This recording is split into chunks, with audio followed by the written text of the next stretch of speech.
6. Capítulo 6. Segundo periodo. La Iglesia perseguida. Desde la muerte de Juan, 100 DC.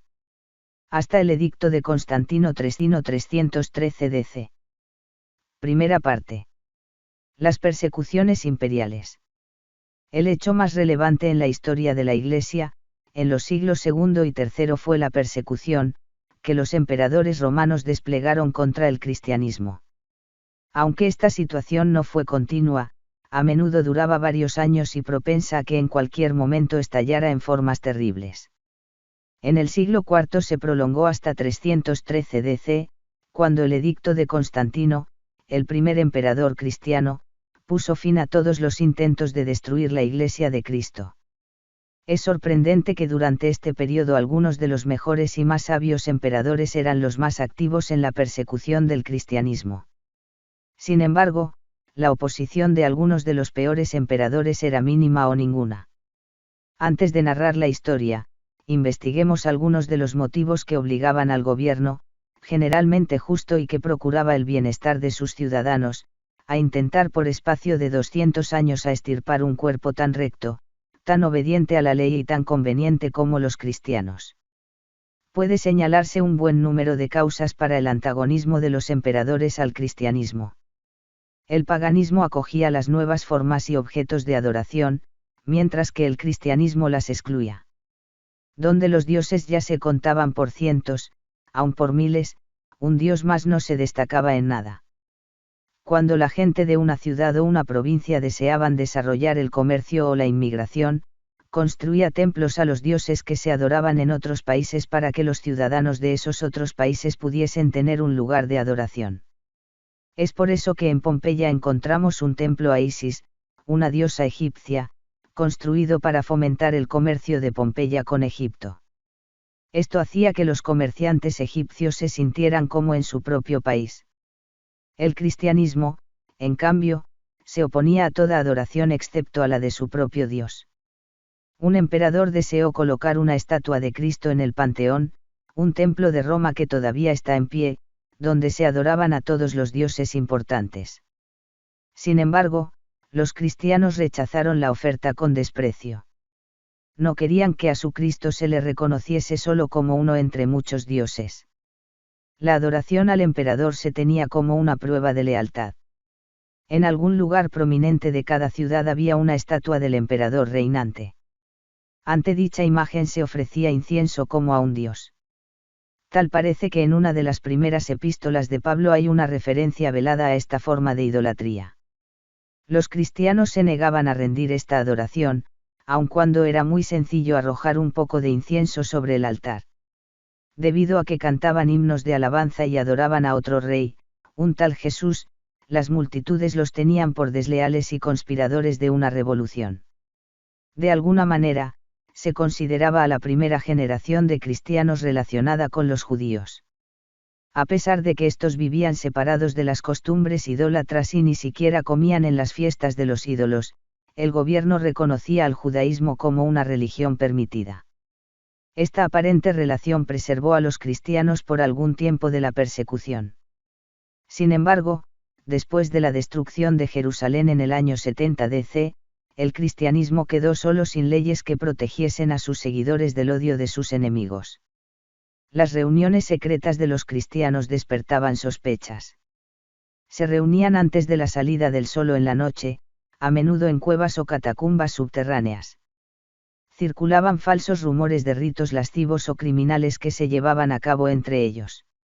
Además, el gobierno autocrático del imperio sospechaba de todos los cultos o sociedades secretas, temiendo propósitos desleales.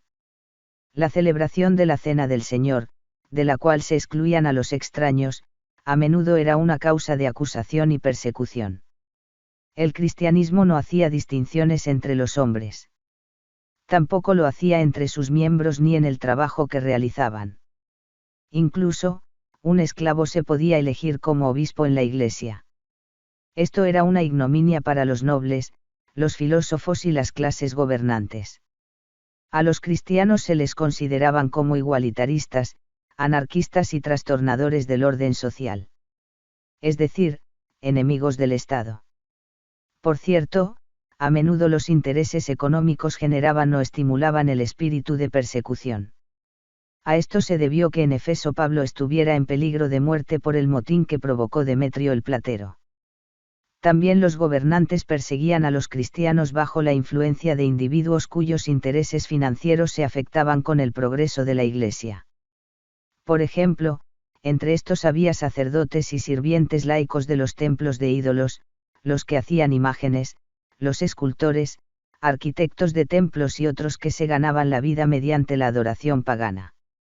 No era difícil elevar el grito de los cristianos a los leones, cuando los hombres veían sus artes o profesiones en peligro, o cuando funcionarios codiciosos deseaban la propiedad de los cristianos ricos. Épocas de persecución. Durante los siglos II y III, y sobre todo en los primeros años del siglo IV, hasta el año 313 DC, la religión cristiana estaba prohibida, y sus partidarios sufrían proscripción. Sin embargo, la mayor parte del tiempo, la espada de la persecución estaba envainada, y apenas molestaban a los discípulos en sus observancias religiosas. Pero aún durante estos periodos de aparente calma, cabía la posibilidad de un peligro repentino, siempre que un gobernante creía conveniente ejecutar los edictos o cuando algún cristiano prominente daba su testimonio abiertamente y con valor. Hubo, sin embargo, varios periodos de corta o larga duración, en los que a través de todo el imperio la Iglesia se exponía a la más fiera persecución. Las persecuciones en el primer siglo, por Nerón, 68, y Domiciano, 90 a 95, fueron sencillamente explosiones de frenesí y odio, sin ningún motivo excepto la ira de un tirano. Se producían en forma esporádica, y no se prolongaban mucho. Sin embargo, desde el año 110 al 313 DC, la Iglesia estuvo sujeta a una serie sistemática e implacable de intentos gubernamentales puestos en práctica, a través de todo el imperio, para aplastar la fe siempre creciente. Desde el reinado de Trajano al de Antonino Pío, 96 a 161, el cristianismo no se reconoció, aunque tampoco se persiguió severamente. Bajo los emperadores Nerva, Trajano, Adriano y Antonino Pío, quienes con Marco Aurelio se les conocieron como los 5 buenos emperadores, no se podía arrestar a ningún cristiano sin una querella definida y comprobada. El espíritu de la época era más bien pasar por alto la religión cristiana. Con todo, cuando se formulaban cargos y los cristianos rehusaban retractarse, los gobernantes se veían obligados, aun en contra de su voluntad, a poner en vigor la ley y ordenar su ejecución. Algunos mártires prominentes de la fe durante estos reinados fueron, Simeón, o Simón, Marcos 6, 3, el sucesor de Santiago como cabeza o obispo de la Iglesia en Jerusalén. Este también, como aquel, fue un hermano menor de nuestro Señor. Se dice que llegó a una edad avanzada. Lo crucificaron en 107 DC por orden del gobernador romano de Palestina, durante el reinado de Trajano. Ignacio, obispo de Antioquía en Siria, estaba más que dispuesto a ser un mártir. En su camino a Roma escribió cartas a las iglesias esperando no perder el honor de morir por su Señor. Lo arrojaron a las fieras en el anfiteatro romano en 108 o 110 DC. Aunque la persecución durante estos reinados fue menos severa de la que se desató sobre la Iglesia poco después, hubo muchos mártires además de estos 2 hombres distinguidos. El mejor de los emperadores romanos y uno de los más prominentes escritores de ética fue Marco Aurelio, quien reinó de 161 a 180 DC. Su estatua ecuestre aún está en pie en el lugar de la antigua capital de Roma. Sin embargo, este buen hombre y recto gobernante, fue un encarnizado perseguidor de los cristianos. Procuró restaurar la antigua sencillez de la vida romana y con ella la religión antigua. Se oponía pues a los cristianos como innovadores. Muchos miles de creyentes en Cristo eran decapitados o devorados por las fieras hambrientas en la arena. Entre la multitud de mártires de estos años, solo mencionaremos 2. Policarpo, obispo de Esmirna en Asia Menor, murió en 155 DC.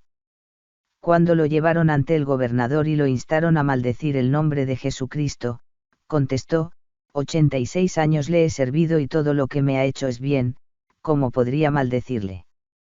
Mi Señor y Salvador. Lo quemaron vivo en la hoguera. Justino Mártir fue un filósofo que continuó enseñando después de aceptar el cristianismo. Se trataba de uno de los hombres más capaces de su época y uno de los principales defensores de la fe. Sus libros, aún existentes, ofrecen mucha valiosa información acerca de la Iglesia a mediados del segundo siglo. Su martirio ocurrió en Roma en 166 DC. Después de la muerte de Marco Aurelio, 180 DC, siguió un periodo de confusión. Los débiles e indignos emperadores se ocupaban tanto de las guerras civiles o de sus propios placeres, que no prestaban mucha atención a los cristianos. Sin embargo, Septimio Severo empezó en 202 DC una terrible persecución que duró hasta su muerte en 211 DC. Severo tenía una naturaleza morbosa y melancólica. Fue muy riguroso en administrar disciplina y procuraba en vano restaurar las decadentes religiones de otros tiempos. En todas partes, la persecución contra la Iglesia hacía estragos, pero era más severa en Egipto y en el norte de África. Leonidas, el padre del gran teólogo Orígenes, murió decapitado en Alejandría. En 203 DC, las fieras hicieron pedazos a Perpetua, una mujer noble de Cartago, y a Felicitas su fiel esclava. Tan cruel era el espíritu del emperador Septimio Severo, que muchos escritores cristianos lo consideraron el anticristo. Bajo los numerosos emperadores que siguieron en rápida sucesión, la Iglesia quedó en el olvido durante 40 años. En todo el imperio, el emperador Caracalla, 211 a 217, confirmó la ciudadanía a cada persona que no fuera esclava. Por cierto, un beneficio para los cristianos, pues ya no podían crucificarlos ni arrojarlos a las fieras, a no ser que fuesen esclavos. Pero, con el reinado de Decio, 249 a 251, se volvió a desatar una terrible persecución. Por fortuna, su reinado fue muy corto y con su fallecimiento cesó por un tiempo el aniquilamiento de cristianos.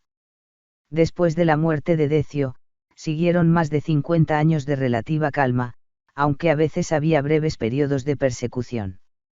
En una de esas épocas, en 257 DC y bajo Valeriano, murió el célebre Cipriano, obispo de Cartago y uno de los grandes escritores y líderes de la Iglesia en ese periodo, así como el obispo romano VI.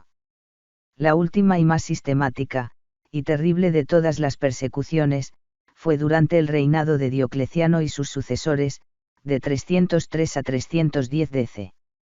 En una serie de edictos se ordenó, quemar cada ejemplar de la Biblia, derribar las iglesias levantadas por todo el imperio durante el medio siglo de relativa calma, quitar la ciudadanía a quienes no renunciasen a su religión cristiana, y dejada sin la protección de la ley. En algunos lugares, reunían a los cristianos en sus templos y los incendiaban. Así perecían los creyentes dentro de sus paredes.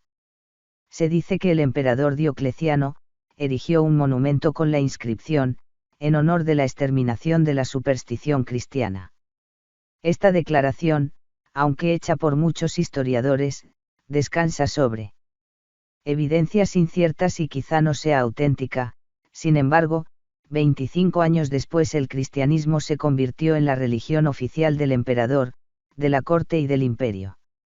Los inmensos baños de Diocleciano en Roma se construyeron mediante trabajo forzado de esclavos cristianos.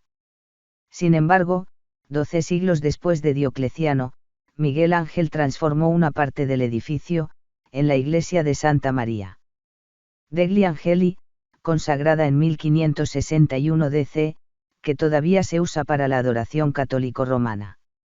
Diocleciano abdicó al trono imperial en 305 DC, pero sus subordinados y sucesores, Galerio y Constancio, siguieron la persecución durante 6 años.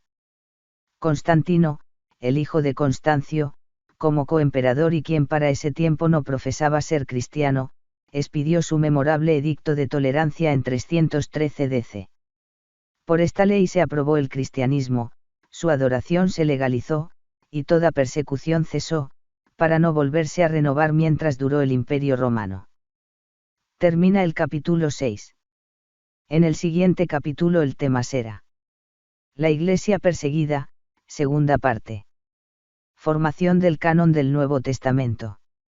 Desarrollo de la organización eclesiástica. Y el desarrollo de la doctrina.